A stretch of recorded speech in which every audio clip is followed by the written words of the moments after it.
Where were you during 9/11? Wow. I think we all have a 9/11 story, those of us who are old enough. That was just a crazy day. I mean, we all remember where we were. For me personally, I was still asleep. And my best friend, I have a female best friend. I've known her my whole life. And this was back in the days of regular telephones. Like, I was living in an apartment by myself, and I didn't have a cell phone. So I just had a regular phone and an answering machine. So I'm in my bedroom sleeping like a lazy piece of shit, and my phone is ringing. And of course, I'm not about to get out of bed and walk into the living room to answer the phone. So I just let it ring, and the answering machine picks up, and I hear my friend say, dude, you might want to wake up and turn on your fucking TV. She knew I was asleep. And she goes, if you don't call me back in 10 minutes, I'm coming over and banging on your door. And I was like, holy shit. So I get out of bed and I immediately turn on the TV, and the first plane had just hit. So there was only one plane that had hit at the time. So naturally I turned it on. And I sat right there in my boxer shorts and no shirt on because it's the end of the summer. It's hot as hell. I was living on Carolina Beach in North Carolina during that time, and the summer was just coming to an end, but it was still hot and humid as shit. And I'm sitting there completely stunned. I give her a call back just to let her know I got the message, and we were talking a little bit about it. And then she ended up coming over later that day, but she's like, I'll come over, around lunchtime later on, and we'll see what the fuck's going on. I'm like, okay, cool. Talk to you later. Goodbye. And I continue watching the news coverage. And I remember, I think it was, I don't know what channel I was watching. I think at some point during the day, all networks, like every network, even MTV was covering this. But during the first plane hitting, it was still looked at as an accident. They were getting all these interviews from eyewitnesses, and some people were saying it was a little tiny plane. And so it was just kind of coming across as an accident, going to show how little we had to worry about back then. Nobody even thought of a terrorist attack. Back then, it seemed like things were going pretty well in this country. We didn't think about stuff like this. Even though an attack happened on the World Trade Center back in '93, it didn't bring it down or anything. It was just a small bomb that they were able to repair all the damage there. And this time it was a lot more serious, clearly. So I'm watching the news network. I want to say it was NBC, but the second plane starts coming and it fools the broadcasters because they're watching the footage, and I hear them say, here's a replay of what we saw earlier on, and then somebody else is like, no, it's not. That's not a replay. That's another plane. And then everybody just erupts with screams in the background. They're like, holy shit.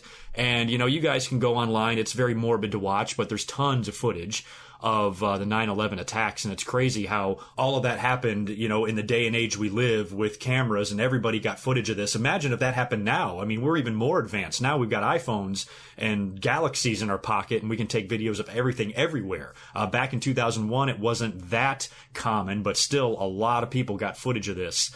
And it's pretty tough to watch even to this day. But the news network, not even realizing that was a second plane at first was really eerie, and I'll never forget that.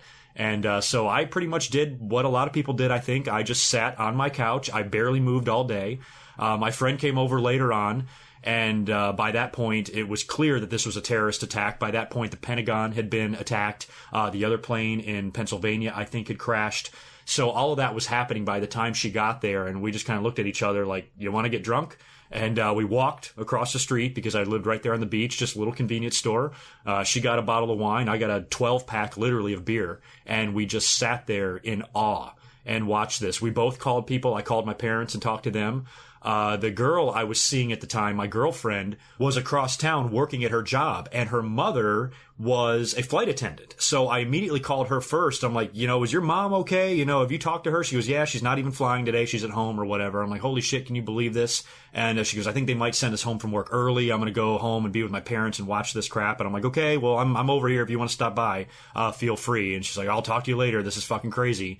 And so that's all I really did. I just called a couple of people that I cared about and checked on them, and we talked a little bit about it. And then I just sat right there with my friend and got wasted on my couch watching what seemed to be the end of the world. And of course, we all remember WWE was the first, I think, gathering of anybody inside of an arena after 9/11. I mean, all the planes were grounded. Every plane was grounded. Nobody could fly anywhere. I think the wrestlers and the workers were stuck, wherever they were. I think in Texas, maybe.